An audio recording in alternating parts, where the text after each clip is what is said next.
दिला देह भजन गोमाता देवे दिला देह भजन गोमाता देवे दिला देह भजन गोमाता देवे दिला देह भजन गोमाता विठ्ठल विठ्ठल विठ्ठल विठ्ठल काय तर माणसाला ज्ञानही आहे व अधिकारही आहे, पण एक गोष्ट लक्षात ठेवा, मनुष्याने या देहातून परमात्मा प्राप्ती करून नाही घेतली तो पशुपेक्षा हीन मानला जातो. मनुष्य देह ऐसा निध साधी लेते साधा सिद्ध करुणे प्रबोध संत पार उतरले. तुकाराम महाराज विठ्ठल विठ्ठल विठ्ठल तुकाराम महाराज त्याच्यापेक्षाही कडक म्हणाले. काय म्हणाल ते ऐका. पाहुणी मनुष्यपणा जो न साधी ब्रह्मज्ञाना जो लाडा गंधप जाणा उच्च विनोदो पायीचा. माणसांची गुणवंतून तुलना केली जाते. काय तर माणसांची गुणवंतून तुलना केली जाते. एखाद्या गाढवाच्या ठिकाणी चांगले गुण दिसले तर आपले माणसं काय म्हणतात, तो त्या गाढवाला अक्कल आहे पण या माणसाला अक्कल नाही. तो सुद्धा माणूसच आहे ना, तो सुद्धा माणूसच आहे. म्हणून संतांनी या आदतून काय केलं तर परमात्मा साधला आणि भवसागराच्या पलीकडे ते पोहोचले. मनुष्य देह ऐसा निध साधिले ते साधा मनुष्य देह ऐसा निध साधिले ते साधा सिद्ध मनुष्य देह साधले ते मनुष्य देह साधले ते मनुष्य देह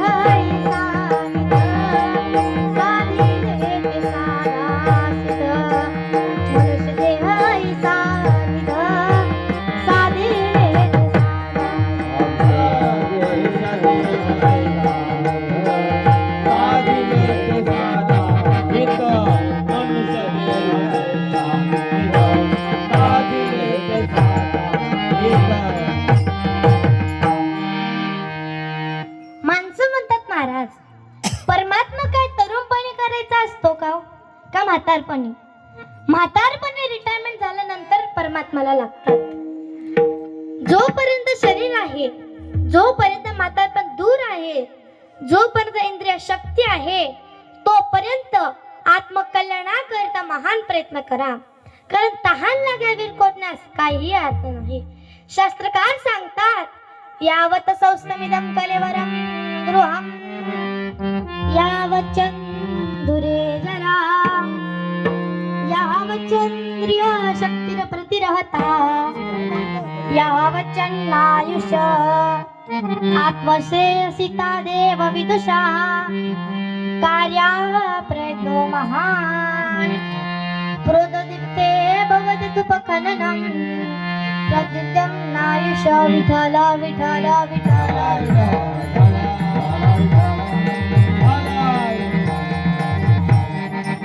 करुणा भाग्यवंत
महाराज, सेवा करायची असेल ना तर आई बापाची म्हातारपणीच करा.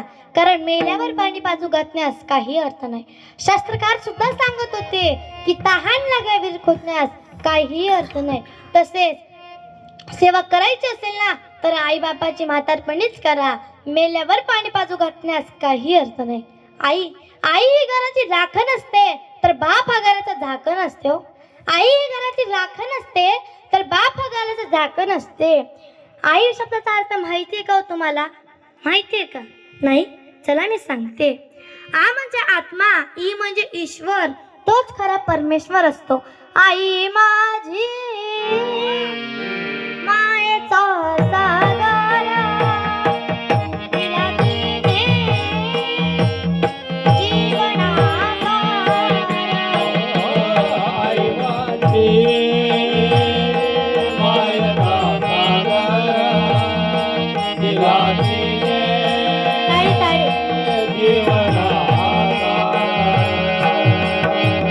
आई वडील माझे थोर, काय सांगू त्यांचे उपकार. जीवनाच्या वाटेवरती किती असतो त्यांचा आधार. आई माझी मायेचा सागर, तिला तिने जीवनाचा मायेचा सागर, तिला तिने जीवनाचा.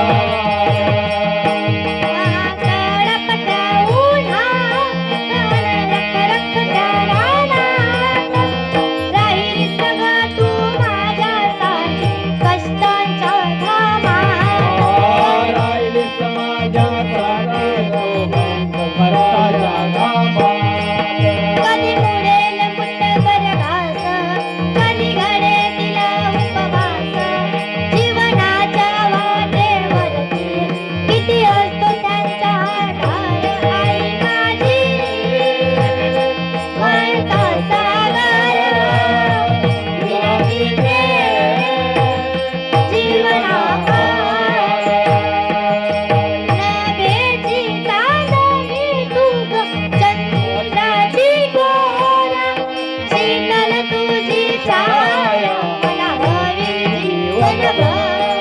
तुझ्या शीतल छायेमध्ये उभं आयुष्य लाभेल.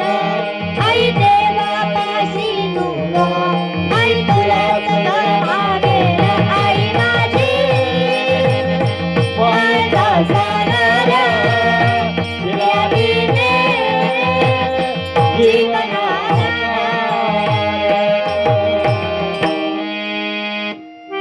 सध्याच्या काळात मुलगी नको. का नको तुम्हाला मुलगी? अहो मुलगा का हवा? अहो ज्याला मुलगी आहे ना ते खूप भाग्यवान आहे, कारण त्याच्या घरी लक्ष्मी जन्माला येते. मुलगी झाली की जिलेबी वाटता आणि मुलगा झाला की पेढे.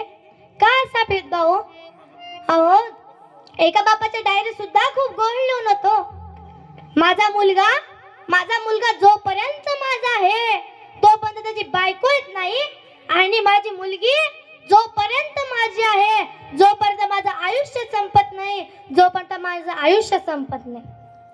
त्याच बापासाठी म्हणजे माझ्या बापासाठी, माझ्या बापाला सुद्धा 2 मुलीच आहे हो. त्याच बापासाठी अरे अरे कोण म्हणतं माझा बाप आमदार आहे, आणि कोण म्हणतं माझा बाप खासदार आहे, आणि कोण म्हणतं माझा बाप धनवान आहे हो. पण त्याची वागीण छाती ठोकून सांगते की माझा बाप इमानदार आहे, की माझा बाप इमानदार आहे, की विठ्ठल विठ्ठल विठ्ठल.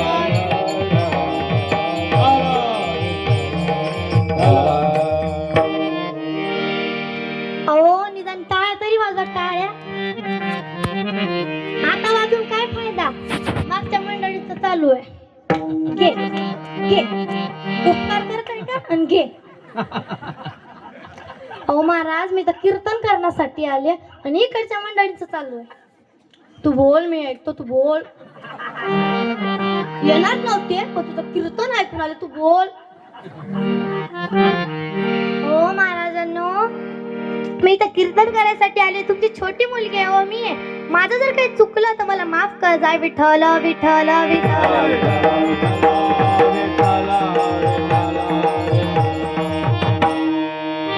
तरुण वयात नामस्मरण केले पाहिजे. ते का करावे? कारण तरुण वय हे जीवनातील अनमोल वय असते. या वयात मनुष्य जे काही कर्म करेल त्या कर्माचे दुःख व सुख त्या जीवालाच भोगावे लागते. मग हे दुःख भोग कमी होण्यासाठी, देहाची शक्ती प्राप्त होण्यासाठी, नरकाचा उद्धार करण्यासाठी तरुण वयातच परमात्म्याला लागण्याची अत्यंत गरज असते. मला सुद्धा सांगतात ना, तरणा भाग्यवंत नटे हरी कीर्तनात, तरणा भाग्यवंत नटे हरी कीर्तनात, विठ्ठल विठ्ठल विठ्ठल.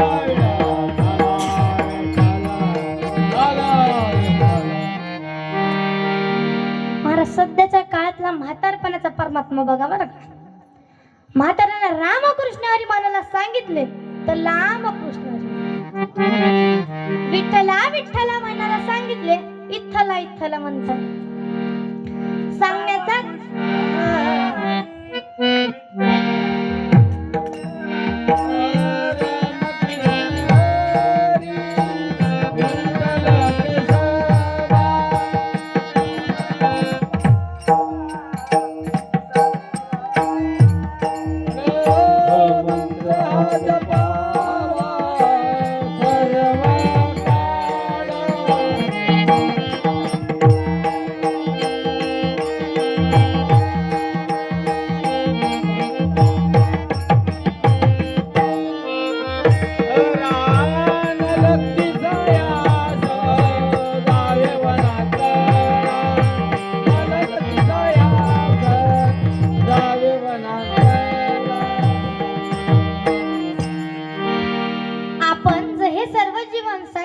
चिंतनातच घालविले असेल तर त्याच्याकडून नामस्मरण झाले तर देवाला पोहोचते, पण ती देवशक्ती त्यांना मिळत नसते.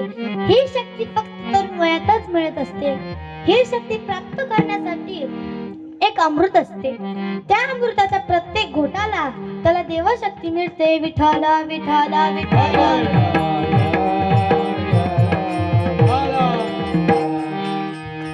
नामस्मरण का करायचे असते हो? कारण तरुण वय हे अल्लड वय असते. या वयात मुलांचे विचार मन स्थिर नसते. या मनाला व विचाराला स्थिर फक्त नामस्मरणच करते. अहो, यांना या जगाचा अनुभव नसतो. कोण कधी फसवेल, कोण कधी घात करेल हे सांगता येत नाही. हल्लीच्या मुलांना नेट, टीव्ही, मोबाईलची वेळ लागल्यामुळे ही मुलं दुसऱ्याचा घात करतात. अरे, पैशासाठी विचार करतात. पैसा श्रेष्ठ आणि संस्कार कमी आहे, अशी या तरुणांची अवस्था. अहो, आता 4 महिन्या अगोदर एक छोटीशी 3 महिन्याची चिमुकली हो. अहो, ती सुद्धा राहिली नाही का पुरुष मंडळी तुमच्यासाठी? तिला तरी सोडा निदान. अहो, त्या चिमुकलीने काय केलं तुम्हाला? का असे करायला पुरुष मंडळी? देवा म्हणून सांगत होतात ना महाराज, विठ्ठल विठ्ठल विठ्ठल विठ्ठल. म्हणून महाराज सुद्धा सांगत असतात की नामस्मरण करा, नामस्मरणच करा. अहो, हीच मुलं दुसऱ्याचा घात करतात. अरे, पैशासाठी विचार करतात. पैसा श्रेष्ठ आणि संस्कार कमी आहे, अशी या तरुणांची अवस्था. अहो, महाराज सुद्धा गीतेमध्ये सांगतात, मन मनाभो मद्भक्त मध्याजी मां नमस्कुरु मामे वैशेषि सत्यं ते प्रतिजाने प्रियोसि मे. विठ्ठल विठ्ठल विठ्ठल.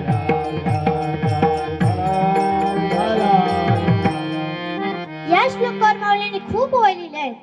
सर्व इंद्रिय मला अर्पण कर असं देव सांगतात, पण मुख्य मला अर्पण कर, कारण मी इंद्रियाचा राजा आहे. हो, योगशास्त्रामध्ये एक वाक्य आहे, एक वेळा जेवतो तो योगी, 2 वेळा जेवतो तो भोगी, आणि शेळी जर का सतत चरत राहतो तो म्हणजे रोगी. मन हे अत्यंत चंचल आहे, कारण याच्यामध्ये 3 दोष आहेत. पहिला आहे मल दोष, दुसरा आहे विश्रेत दोष, आणि तिसरा आहे आवरण दोष. पण यातला एक चांगला गुण आहे, जर हे मन देवाकडे लावले तरच ते स्थिर राहील.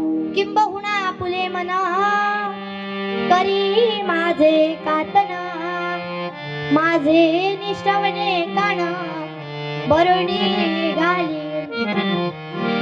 पण हे मन संसारातून काढून देवाकडे लावण्याकरिता सहनशीलता हवी. तुकाराम महाराज सुद्धा सांगतात, मन हे व्रजासाठी झाले पाहिजे. तुका म्हणे मना पाहे विचारूनी, तुका म्हणे मना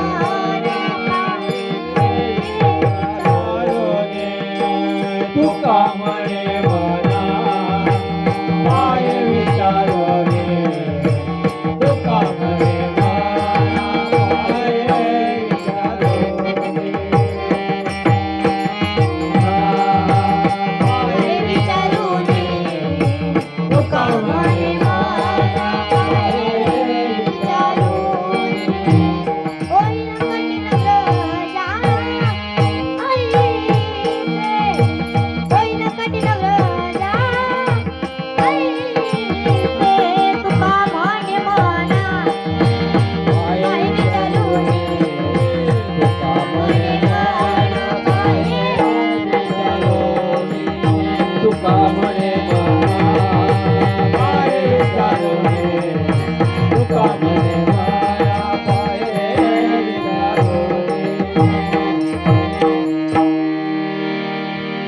परमात्मा प्राप्ती करून घेण्याकरताच सातकाच मनाला किती दृढ करावे हेच महाराज अभंगाच्या द्रुपदात म्हणजे दुसऱ्या चरणात सांगतात.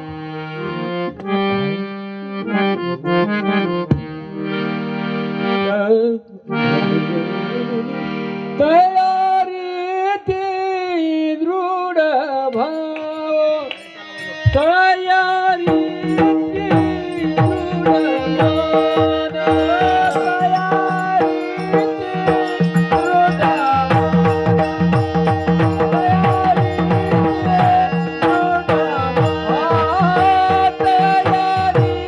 ती दृढ मान, तयारी ती दृढ मान, तयारी ती दृढ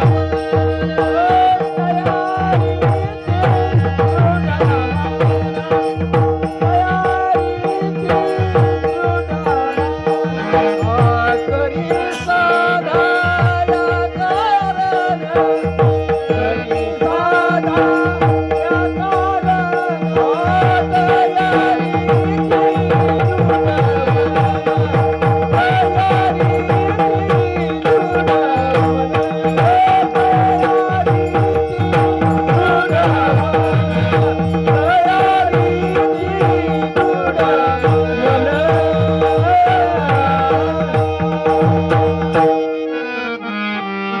महाराज एकदा काय झालं, एक एक मुलगा, मी कीर्तन करत होते आणि एक मुलगा माझ्याकडे आला आणि त्याच्या हळदीचं कीर्तन होतं. महाराज काय हळदीचं कीर्तन होतं. ते मुलगा माझ्याकडे आला आणि म्हणाला, ओ महाराजांबाई, हळद का लावली जाते हो? हळद का लावली जाते? आता तुम्हीच सांगा. आजोबा तुम्हाला सुद्धा माहिती आहे का हळद का लावली जाते? आधीपासून लावत आले म्हणून आम्ही मग लावतो. मग मी म्हणाले आता काय उत्तर द्या, तर मग माझ्या लक्षात आलं आणि सांगून दिलं. अरे दादा, म्हटलं हळद लावली ना की नवरदेव ना लग्नात सुंदर दिसतो. ते हळदीचा मस्त छान हळद गोऱ्या माणसाला छान दिसते ना हळद. मग हळद लावायची, मग त्याला दुसरं मरी कुठं न्यायचं, त्याच्या बायकोला जायचं किती, मग हळद लावल्यानंतर छान दिसतो.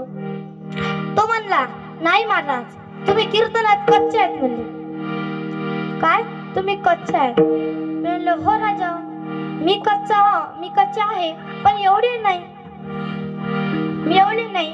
मग तो म्हणाला, सांगा की उत्तर. मग मी म्हणाले, मग काहीतरी आता उपाय लावा लागत, कारण मी काय असं साधे सदांच्या संगत राहिली नाही हो.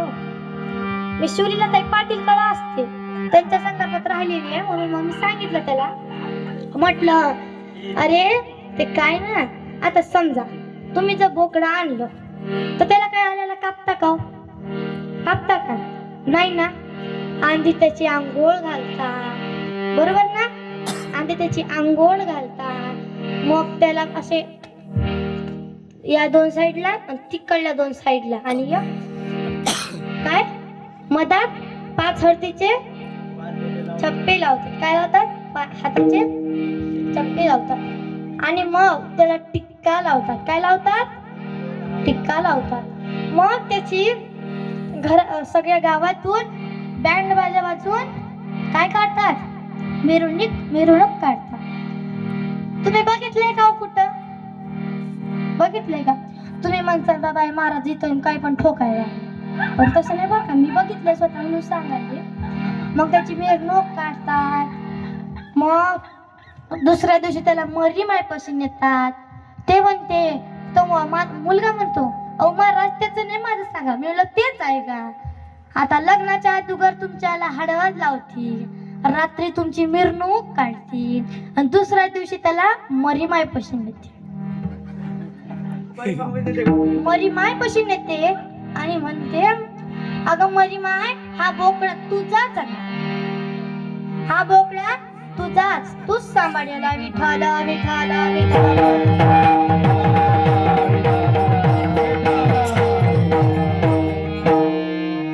शूर सहन करतो देशाकरिता, सती सहन करते कुलाकरिता, म्हणजे स्वार्थाकरिता. संत सहन करतात, परमात्मा रक्षण करतो. शूर सहन करतो, कधी जगतो तर कधी मरतो. हेच महाराज बंगाचा पहिल्या प्रथम चरणात सांगितलं. मानशास्त्र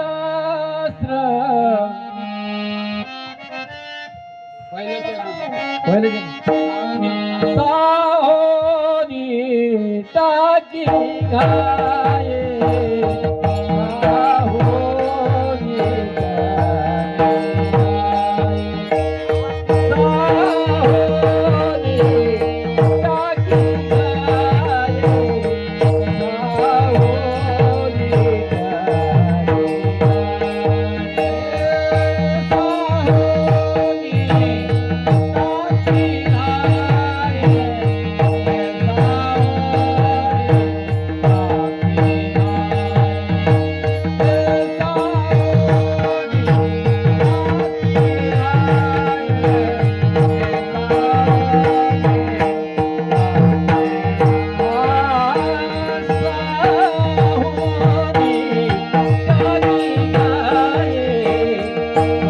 साहोनी टाकी घाये,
एकदा जोरदार टाळ्या वाजव.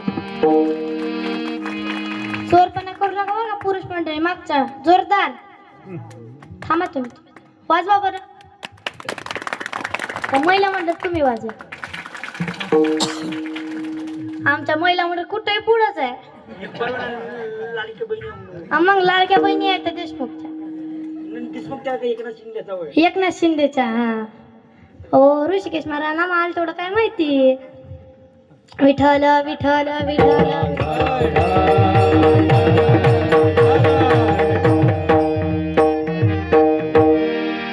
एकदा काय झालं, एका मूर्तिकाराने श्रीकृष्णाची इतकी सुंदर मूर्ती बनवली की लाखो मूर्तिकारांमधून त्या मूर्तीचा प्रथम क्रमांक आला.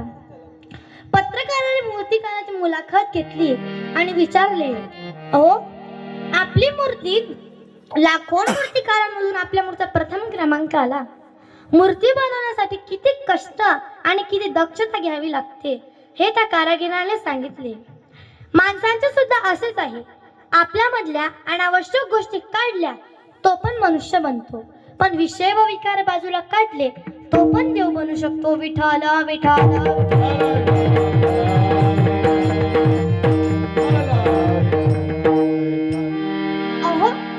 अहो, या देशामध्ये अशी पण काही लोक निघून गेले. उदाहरणार्थ कलाप्रेमी शहाजहान याने आपल्या स्वतःच्या पत्नीसाठी एका खुशाल कारागिराकडून ताजमहल बांधून घेतले. काय काय बांधून घेतले? पण मनाने किती कमकत असेल हो. असा या देशामध्ये परत ताजमहल होणे म्हणून त्या कारागिराचे हात तोडले. अहो, हेच तर मग सध्याच्या काळातलं द्वित्व आहे. त्याची किंमत त्याचं महत्व आम्हाला लोकांना कळत नाही. अरे, शिवजयंती आली की आपले तरुण बंधू म्हणतात, राजा, अरे राजा तुम्ही जन्माला या. अरे हातात बाटली, खिशात गुटखा आणि तोंडात नावा आणि म्हणतात, राजा तुम्ही जन्माला या.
हातात बाटली आणि खिशात गुटखा, तोंडात मावा आणि म्हणतात, राजा तुम्ही जन्माला या. अरे राजा जन्माला येण्या अगोदर तुम्हाला मावळा बनावं लागेल. तो मावळा कसा असावा मी तुम्हाला एका वाक्यात सांगते. छत्रपती शिवाजी महाराजांचा एक मावळा लढाईमध्ये हात तुटले व घरी आला. तेव्हाच्या सैनिकांना काही गाडी होती, बंगला होता, काहीच नव्हतं. झोपडीत राहणार तो मावळा होता. अहो, राजे त्याच्या घरी जातात आणि झोपडीत पाय टाकतात. तो मावळा डसा डसा रडायला लागतो, डसा डसा रडायला लागतो. राजे जातात, त्याचे अश्रू पुसतात आणि अरे म्हणतात, रडू नको, लवकर बरा होशील. तो म्हणतो, राजे, ओ राजे, माझे हात तुटले म्हणून रडत नाही हो, आणि मला हात तुटल्याचं दुःख सुद्धा होत नाही. राजे म्हणतात, मग का रडतोस? अरे वेळा का रडतोस? तो म्हणतो, अरे या स्वराज्याचा राजा या गरीबाच्या झोपडीत आलाय आणि या मोडलेल्या हाताने मुजरा सुद्धा करता येत नाही, मुजरा सुद्धा करता येत नाही. एवढी तुमची निष्ठा असली पाहिजे की मग म्हणा, राजा तुम्ही जन्माला या. अरे शिवजयंती झाल्यानंतर तो भगवाजींना नालीत पडलेला असतो, त्या झेंड्याचा अपमान केला जातो. हेच तर मग सध्याच्या काळात द्वित्व आहे. त्याची किंमत व त्याचं महत्व आम्हा लोकांना कळत नाही. अहो, आधीचे मावळे कसे होते आणि आताचे मावळे कसे आहेत? आधीचे मावळे कसे होते आणि आताचे मावळे कसे आहेत? ओ, आधीचे मावळे सकाळी 5 ला उठे, मोहिनीवर सुटे, तलवार तुटे, पण माग ना आठव. आधीचे मावळे सकाळी 5 ला उठे, मोहिनीवर सुटे, तलवार तुटे, पण माग ना हटे. पण सध्याच्या काळातले मावळे, अहो सध्याच्या काळातले मावळे सकाळी 10 ला उठे, पोरी माग पडे, चपलीन थोपाड फुटे, पण माग ना हटे. विठ्ठल विठ्ठल विठ्ठल.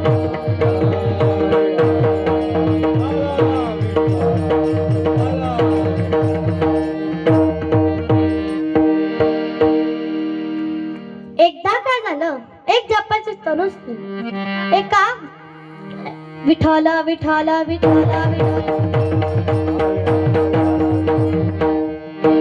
एकदा जपानची तरुण स्त्री हजारो किलोमीटर वरून लेण्या पाहण्यासाठी अजिंठा वेरूळला पोहोचते. कुठं पोहोचते?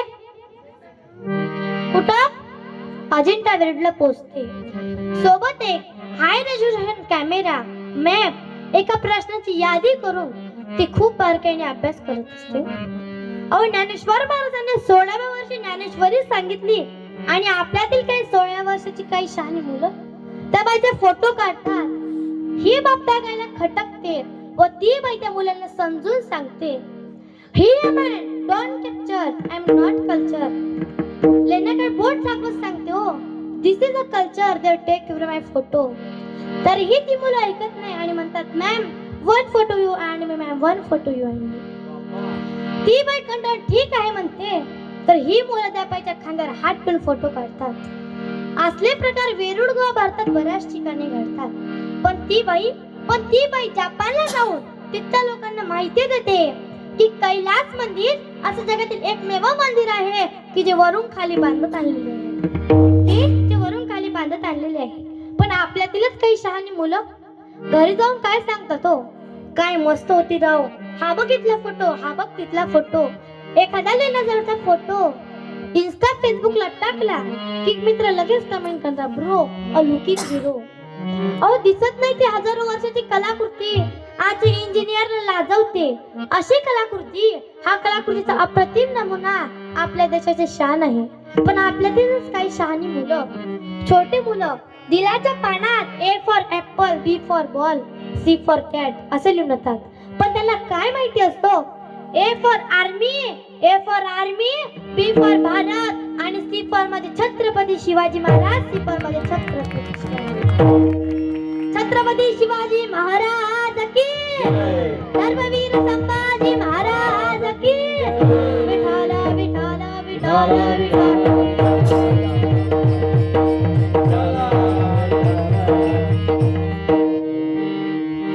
महाराज, आपण आपला प्रचंड का सुखी करू शकतो? का सुखी करू शकतो? कारण ते सैनिक आपल्यासाठी दिवस रात्र सीमेवर लढतात. ते त्यांच्या आईची, ना त्यांच्या वडिलांची, ना त्यांच्या बहिणीची, ना त्यांच्या मूलबाळाची, ना त्यांच्या पत्नीची पर्वा न करता ते आपल्यासाठी सीमेवर लढतात आहे. पण नाही, आपल्यातीलच काही मंडळी घरी मोबाईल बघताय आणि ते सैनिक आपल्यासाठी तिकडे लढतात. एकदा काय झालं, एका बहिणीने विचारलं, दादा रक्षाबंधन आले, आता येशील का? तो म्हणतो, नाही ग, या रक्षाबंधनला नाही ग, पुढच्या रक्षाबंधन. पुढची रक्षाबंधन येते. बहीण विचारते, दादा पुढची रक्षाबंधन आली, आता तरी येशील का? तो म्हणतो, या नाही ग, पुढच्या. बहीण म्हणते, अरे दादा आता तरी येशील का, ही तर तिसरी रक्षाबंधन आहे.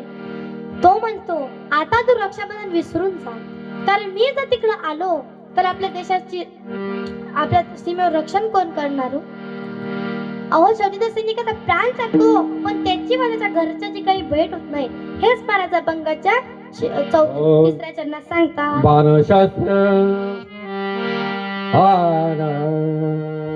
बाणशस्त्र सावोनी गोडी, बाणशस्त्र सावोनी गोडी, बाणशस्त्र सावोनी गोडी.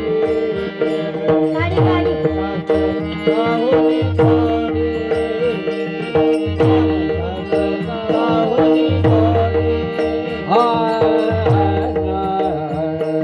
बाणशस्त्र सावोनी गोडी, बाणशस्त्र सावोनी गोडी,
एकदा काय झालं महाराज, एकदा काय झालं, एक इतका चतुर मुलगा होता, इतका चतुर होता.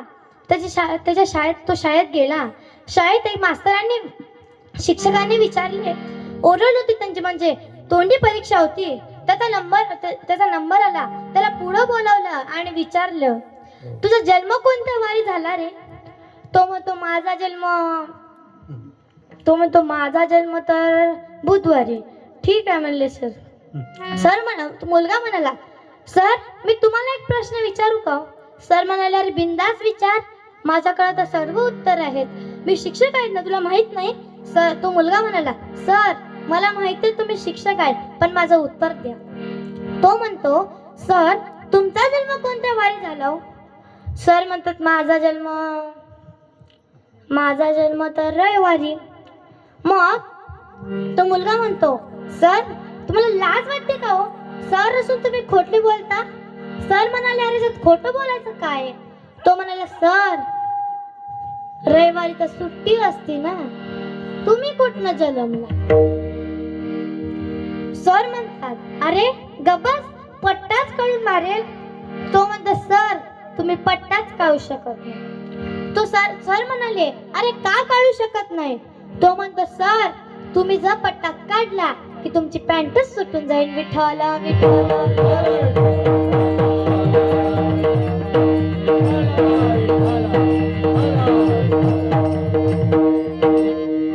हो पुरुष मंडळी, इतके येडे लागले हो या बायांना मोबाईलचे, इतके येडे लागले.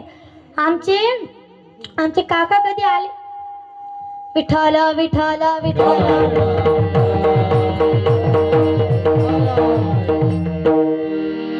आमचे जर काका कधी शेतात ना आले ना, की बाया काय बघत असतात? तो काका काय बघत असतात? काय मोठ्याने सांगा. हो महाराज लोक, तुम्ही काय ब्रह्मचारी आहेत का? बोला की. काय बघत असतात? मोबाईल. महिला मंडळ तुम्हीच बघता, तुम्हीच सांगता किंवा अयो अवघड आहे तुमचं. विठ्ठला विठ्ठला विठ्ठला.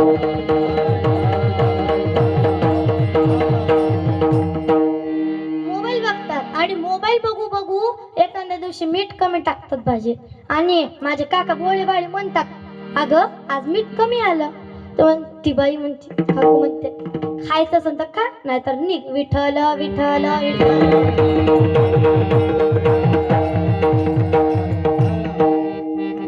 राजू महाराज नाही आलेत का? नाही आलेत का? बरं जाऊ द्या, ते आले नाही मग तुम्हाला मगापासून चालू होतं विचारू का नाही, पण जाऊ द्या काकू, पण मला मारू नका बरं का, एवढं का. पुरुष मंडळी तुम्हीच सांगा, भांडणं तुमच्या दोघांचे झाले की बायकोचा टॉन्ट काय असतो? राजू महाराज आले नाही म्हणून सांगा, नाहीतर ते आले असते तुम्ही सांगितलं असं असता, कारण की त्यांच्या भांडणच ऐकत असतो. काय टॉन्ट असतो पुरुष मंडळी? काय बघा बरं का, आमच्या महाराजांना माहित आहे. बघा बरं का मग काय म्हणतात? अगं तो बाया म्हणतात, मी आहे म्हणून टिकली, नाही तर दुसरी असती तर केव्हा गेली असती. पण महिला मंडळ तुम्ही पण एवढ्या उडू नका बर का. आमचे पुरुष मंडळी काय म्हणतात, अगं ए तू गेली असती तर दुसरी आणलीच असती. विठ्ठला विठ्ठला.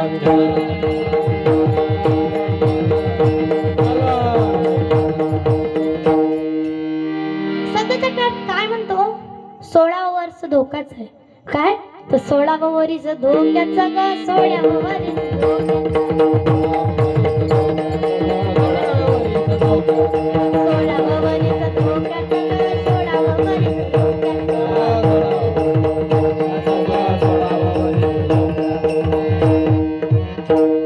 काही धोक्याचं वगैरे नाही.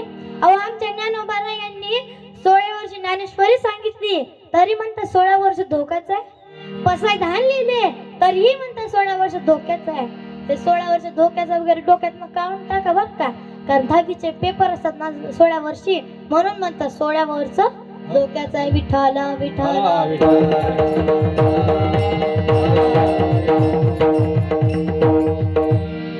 यानंतर महाराजांनी जो दृष्टांत दिला आहे तो आहे श्रेष्ठ असणाऱ्या सतीचा. तिला सती असे का म्हटलेले आहे हो? कारण तिने आपल्या पतीसाठी अग्नी प्रवेश केला म्हणून तिला सती असे म्हटले आहेत. हेच महाराज पंकाचा शेवटच्या चरणात सांगतात. तुका म्हणे सत्य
हो इतके छान गात्री गायनाचे आहेत, टाळ्या तरी वाजवा.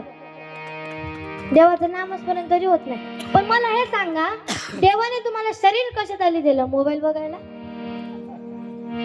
खाऊन झोपायला नाही. तर देवाने हात कशासाठी दिलेत? तर देवाचं भजनात टाळी वाजवण्यासाठी. तोंड कशासाठी दिलंय? तर नामस्मरण करण्यासाठी. डोळे कशासाठी दिलेत? तर देवाचं रूप बघण्यासाठी. पाय कशासाठी दिलेत? तर पायवारी करण्यासाठी. पण नाही, तुम्ही काही भलतच करताय हो. विठाल विठाल आधी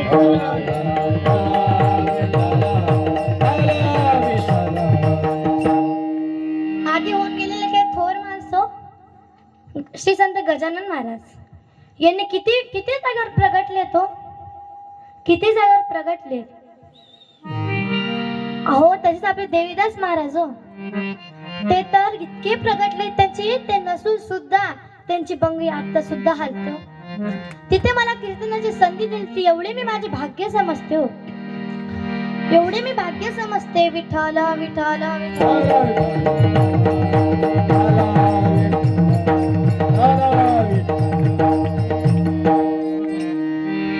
एकदा काय झालं, दक्ष प्रजापतीने आपल्या अनेक कन्यापैकी सती नावाची कन्या शंकरास दिली होती. कुणाला दिली होती? मला माहिती आहे झोपायला लागल्या, 10 मिनिटात कीर्तन संपवून टाकू, फक्त आता बोलत चला 1 वाजेपर्यंत. विठाला विठाला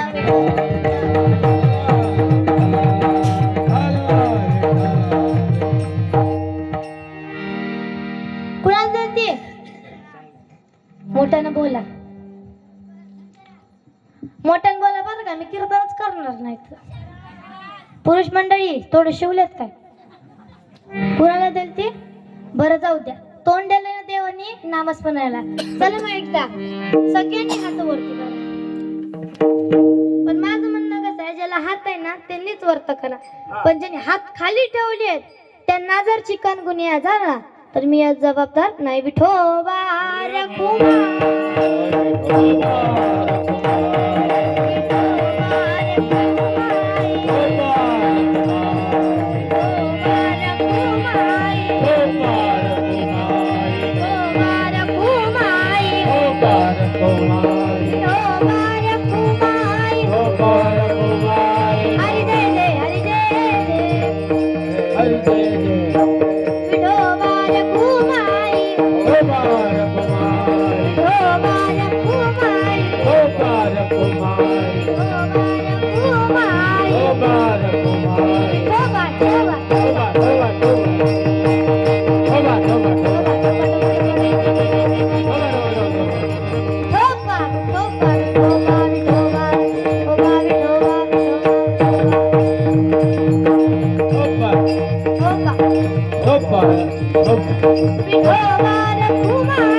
तुम्हाला हात खाली घ्यायला कोणी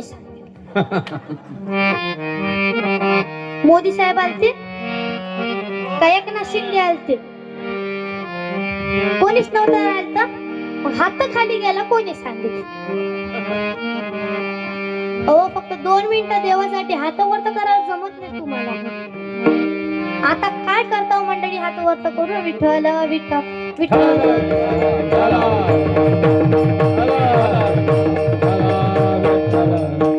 कुणाला दिलती मग सती? शंकरास दिलती. दक्ष प्रजापतीचा सन्मान होता. काय होता? सन्मान. सर्व देवदेवता उभे राहिले पण शंकर ध्यानास्थ असल्यामुळे उभे राहता आले नाही. काय तर शंकर ध्यानास्थ असल्यामुळे उभे राहता आले नाही. या गोष्टीचा राग धरून दक्ष प्रजापतीने दक्षिण यज्ञ केलं. काय केलं? दक्षिण यज्ञ केलं. त्यामध्ये सर्व देवदेवतांना आमंत्रण केले पण शंकरास आमंत्रण केले नव्हते. का केले नव्हते? कारण दक्ष प्रजापतीचा सन्मान होता. सर्व देवदेवता उभे राहिले, शंकर ध्यानास्थ असल्यामुळे उभे राहता आले नाही. या गोष्टीचा राग धरून दक्ष प्रजापतीने दक्षिण यज्ञ केलं. त्यामध्ये सर्व देवदेवतांना आमंत्रण केले पण शंकरास आमंत्रण केले नाही. तर तरीही सतीने हट्ट धरला की पिता गुरु मित्र यांच्याकडे आमंत्रण नसतानाही जावं. तुलसीदासजी रामायणामध्ये सांगतात, जगती मित्र प्रभू पितू गे जाईन बिन बोलवू ना सत्ते राम सिया राम सिया राम जय जय राम सिया राम सिया राम जय जय राम. आता म्हणते राम सिया राम सिया राम जय जय राम सिया राम जय जय राम. सिया राम जय जय राम. राम जय जय राम. आता करा खाली. ते कसं असतं ना, महाराजांनी सांगितल्याशिवाय हाता खाली घ्यायचे नसते. देव पावत नसते बघा का. विठाला विठाला विठाला.